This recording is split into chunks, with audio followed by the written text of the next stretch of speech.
Ganesh, serial entrepreneur, is with me on the show today. I'm also speaking with Siddharth Pai, founding partner of 314 Capital. Welcome to both of you, and thank you so much for joining us. Mr. Ganesh, let me begin with you. Do you think this is just the beginning? And how do you perceive these cuts in valuations of marquee names by very big investors?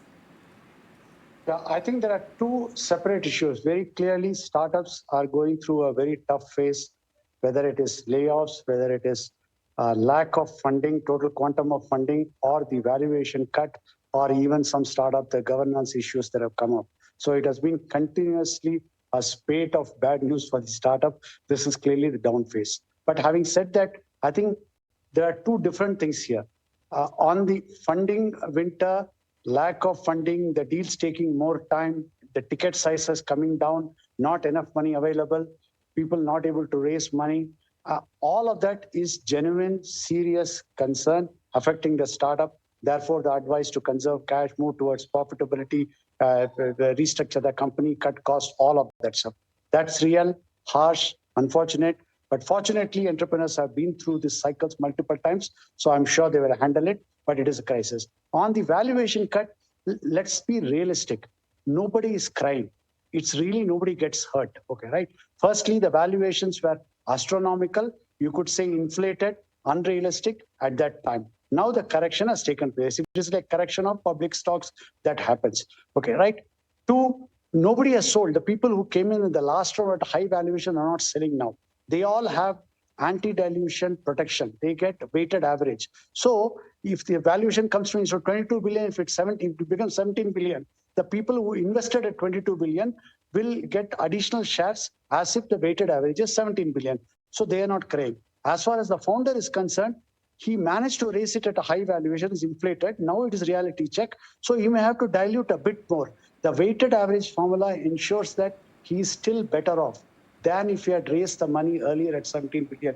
He's not crying. Employees are not crying. So this entire business about dilution in valuation, lower valuation, down round, hurts actually nobody. The last point there is the reason why these funds have marked down the valuation. See, they are not investing at that valuation. They are marking it down in their books because they have a fiduciary responsibility to do a mark to market, so as to say. Since there is no public market, they have to take a conservative route. So using those principles of conservatism, they have marked it down. But they have not incurred a loss. They are not selling it right now. Flipkart, before the tremendous success and sale to Walmart, went through a down round. So many companies have gone through down round. So I am not really concerned about the second aspect, but the first aspect is real. We need to handle it. And I think that's what we should focus on. No one is being hurt by valuation cuts. Very important and interesting aspect that K Ganesh has brought to the table. Siddharth Pai, I want to ask you about this. The founders might not be upset. They've already, raised money at high valuations. For investors, maybe it's some jugglery in the books. But doesn't it depress things for everyone else? For aspiring companies who want to come to that phase? If the big boys now are being valued lesser, can newer companies go and open their mouths as wide as they would have earlier? Putting it very, very bluntly. Is this a victimless situation? It is actually a victimless situation because a large amount of this has been driven by macro factors that are out of the scope of control of either investors, entrepreneurs, or startups as well. So if we actually look at it right now, even companies as large as Facebook, as large as Meta, Google, etc., have actually seen $100-200 billion wiped off there itself. But that doesn't form a negative sort of barrier for other aspirational companies to end up reaching the same kind of valuations as them. If we take the valuation markdowns as a percentage of the companies of their valuation as of now, most of them are within about a 1/3 range. Whereas if you look at the listed companies who've actually seen far greater amount of volatility, those markdowns have been anywhere between 45 to 60% in some of those companies. It's shown that the elasticity of valuation in the unlisted space still actually remains. And with regard to what Ganesh also said, I do agree. Accounting standards across the world, where you look at Ind AS, you look at IFRS, US GAAP, etc., actually require investors to market most of their companies, all their investments. Now, in the absence of any capital event, any further fundraise, and the fact that some of these companies may not have actually adhered to the business plan or guidance that they've actually given them, it actually forces the the regulations actually force them to end up actually valuing these companies at a much lower amount itself. And even as we've spoken about that now, Byju's is actually, most of the news reports actually say he's planning on raising about $1 billion at the same valuation as the last round, if not higher. I think the accounting markdowns should be taken with a grain of salt. The real markdowns will happen when a down round occurs, when the investor is putting cash on the table and the company accepts the cash at a much lower valuation. Then I think is when the rubber actually hits the road. Accounting markdowns should be treated as accounting markdowns. They're more guidance, but that guidance is contingent on factors endemic to that particular investor alone. It may not actually reflect the sentiment of each and every investor. Not all the investors end up marking down these companies along the same lines itself. So I think we should take it in that particular line. No, I would have agreed with that if it was only valuation clouds on the horizon. K Ganesh said this in his opening comments, that there are layoffs happening. The amount of money overall that Indian startups are raising has dipped in the last few months, if I just take the 2023 numbers. So it's part of a bigger picture, isn't it, Siddharth? It's not just one investor, marking down in their books and then nothing else is happening. It's more than just an accounting sort of an exercise. So wholeheartedly agreed. But see, I think what's also important to look at from a perspective, raising capital only happens when one's actually running out of runway. Now, I think what we've seen right now is a large number of companies have ended up reducing the amount of capital they're raising as of now, because the runways have actually gotten extended. A number of the entrepreneurs have also publicly apologized for the fact that they believe the good times would continue ad infinitum, and they've actually hired far more aggressively than growth. Rather rules take of making sure that you have a team that's actually running at about anywhere between 90 to 110% efficiency. A number of them actually decide to reduce the load on their teams to a much lower percentage itself by actually overhiring. That overhiring that happened in the industry has been removed. And it's not just startups alone. I think we've seen that across the broader ecosystem that's actually there itself. But when it comes to capital raises, because their runways have increased, there's no pressure on them to end up actually raising capital as often as they had to in the past. I think the bigger canary in the coal mine is actually going to be these companies end up shutting down. Large companies end up shutting down itself. But if you look at Paytm, look at Byju's, look at any of them, they have comfortable enough cash and capital to actually end up running at least a year, if not longer, which is much longer than the downturn will end up actually lasting. So I think putting that perspective is important when one actually starts looking at this the funding winter and the consequences of that on the sentiment of the Indian startup ecosystem. To come to you on that point, K Ganesh, and the point that you made that no one is really harmed. Maybe that company, those promoters are not harmed. Of course, those who are laid off are. I don't know how much it helps beyond a point with heads of companies apologizing, saying, oops, I overhired. Because the people who get cut feel the pain. Yeah. I don't know if that apology means anything, but that's an aside. I'm saying, does this have a chilling effect on the overall attempts or exercise of raising funds? Layoffs actually hurt people. Therefore, definitely you cannot say layoff doesn't hurt people. But layoffs are there because in the previous years at the time, the startups, including large companies, went aggressive, went ambitious, wanted to capture the opportunity. The only other alternative is just don't do anything. Be ultra conservative. Never go for expansion so that you never have to lay off. That's not going to happen. Large or startup, it happens. Obviously, employees get hurt. Apology is not going to help. But this is not the first time. We have seen large multinationals laying off people. So these are cycles that happen. This is a down cycle. Very clearly, layoffs are happening. People have to hold on, handle this, and come through.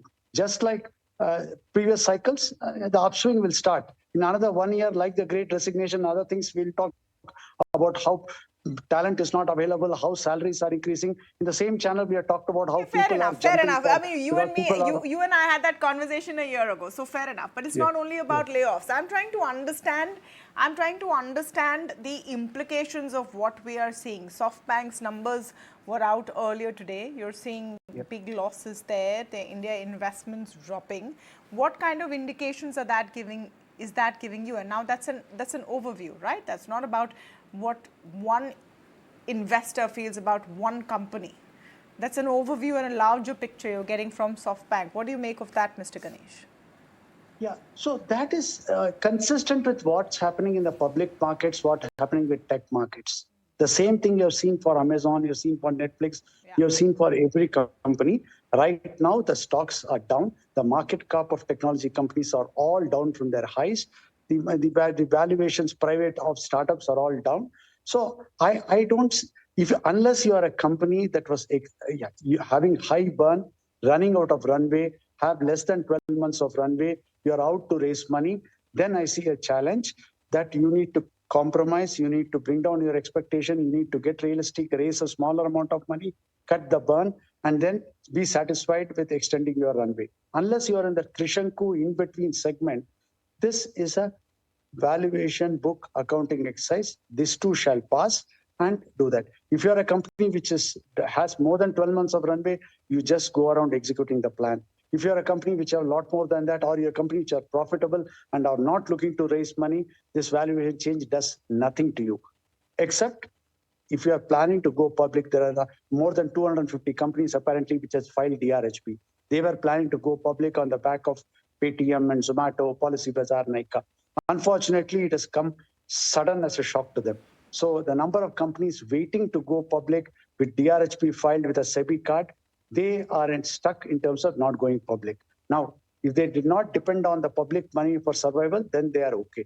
Otherwise, that is the impact. Other than that, Tamanna, I really don't think there is too much of an impact from this valuation markdown. SoftBank is fine. SoftBank will survive.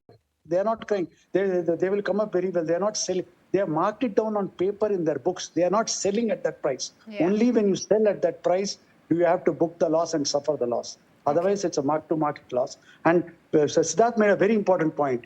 For same SoftBank that has done a valuation down, or Invesco or somebody else who has marked down, in the same company, some other investor sitting at the cap table will not accept that valuation as being down. It doesn't mean somebody is putting in money at that time. And Flipkart is a great example, which was marked down by one of the funds that held it, but nobody ever invested at that down valuation. So it was really a theoretical exercise of one investor marking in his books, which did not affect the company, which did not affect other investors in the company or the future race. So as of now, it's a theoretical exercise. We have to wait and see whether it will actually hurt. What is the outlook you're seeing here, Siddharth Pai? When K Ganesh says, and he comes up with great dialogues, he's saying this too shall pass. The question is how fast? Eventually everything passes. But how long will the pain continue? That's actually the multi-billion-dollar question right about now, Tamanna. I think the consensus from the market is that the second half of this year should actually end up getting better, for that matter. Of course, sparing any sort of major dislocation especially arising from the US. We do believe that there's enough dry powder that's there in the market right now for funds that's waiting to be deployed. I think everyone's waiting for either a certain markers to end up coming about. One of the markers is going to be that the Federal Reserve pausing any further rate hikes. I don't think they're giving that indication right about now, and hopefully no other bank should end up going under. Number two would be one of the large companies that's been overvalued or whose business model was contingent on a low interest rate environment. If one of those companies end up collapsing, then there's a signal to the market that the bottom has actually been reached. People start investing after that particular point in time. So it's a question, and the third one end up being, I think it's a question of patience. We've seen 2022, the highest amount of capital that's focused on India end up actually raising money. And most of these institutional funds raise on a 2.5 to 3 year cycle. So they have been unable to deploy last year, and they're not actually deploying this year, the first half of this year. In the second half of this year, there'll be immense pressure on them to end up actually deploying. So I think we'll see the kind of market forces end up coming and making sure that deployment ends up happening. Will we see the same kind of eye-watering valuations as what we saw in 2020 and 2019? Maybe not, but we should go back to the valuation multiples we saw in the 2018-2019 vintage itself. I think between 2020 to 2022, it's like a complete outlier in the entire history. And once you take that away, the secular trend that we saw prior to that should actually end up continuing from this particular second half of this year itself. That's the beauty of data. It depends on where you mark your start point and your finish point. And then you can see it in several different ways. So here, at least in this conversation, the outlook seems to be fairly optimistic and not too downbeat. We still have more of the year to go by, at least the calendar year, to see whether that funding winter eases sooner than expected. For now, I want to thank both of you. Thank you, K Ganesh and Siddharth Pai, for joining us on the chat this evening.